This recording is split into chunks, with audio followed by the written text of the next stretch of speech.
One of the biggest criticisms against the NBA 2K series is the lack of matchmaking for park games.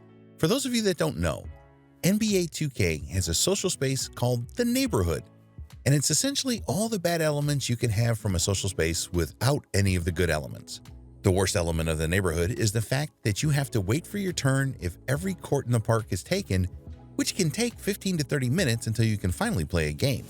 For some reason, it's been years where you watch other players while you wait for your turn to get some 3v3 action.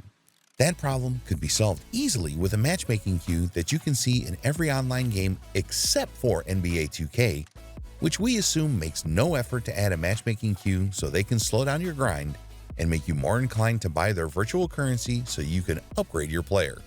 The second biggest criticism against the game is how heavily pay-to-win it is, and the fact that you can skip hours worth of grind you need to upgrade your player if you just open your wallet. 2K have recently introduced a new game mode that will launch over the next-gen version of the game, and it's called the W. The W is a WNBA mode where you can create a female player just like the male player you've been making for years. In the mode, you'd go through several WNBA seasons, upgrade your player, and even go online against other female players. The mode had another option, which is always a great thing to have, but why are we talking about it right now? It seems like this new WNBA mode has improved on everything that NBA 2K gets criticized for. First of all, you can't improve your WNBA player with virtual currency and buy your way into being a high-level player.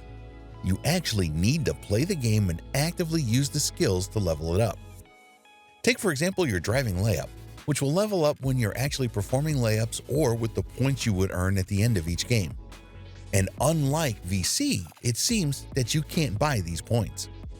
This means we finally get a good progression system that is not heavily pay to win after close to a decade of being ignored.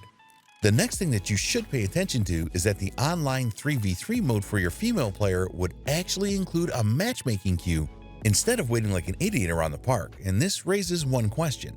Why have they ignored the community of the game for years, heavily monetized the progression system, and refused to give us a matchmaking queue so they can make us wait and suffer if we want to play online, and only for that benefit to finally be addressed in the new WNBA mode? Our conspiracy theory suggests that they expect a WNBA mode to be very popular and niche so they can't afford to make it even less popular. Those pay-to-win progression systems and lack of matchmaking are in place and have never been addressed because they want you to have slower progression, which would make you more inclined to buy virtual currency. Why would anyone suffer through this same torturing experience and also give up the ability to dunk? That's why you make the game mode more attractive with a progression system where players actually earn their way and not buy it, and with the revolutionary ability to actually find a match online within a few seconds rather than waiting in painfully while watching others play. Now the question is, what do you like more? Not having the pay-to-win game mode with actual matchmaking, or the ability to dunk?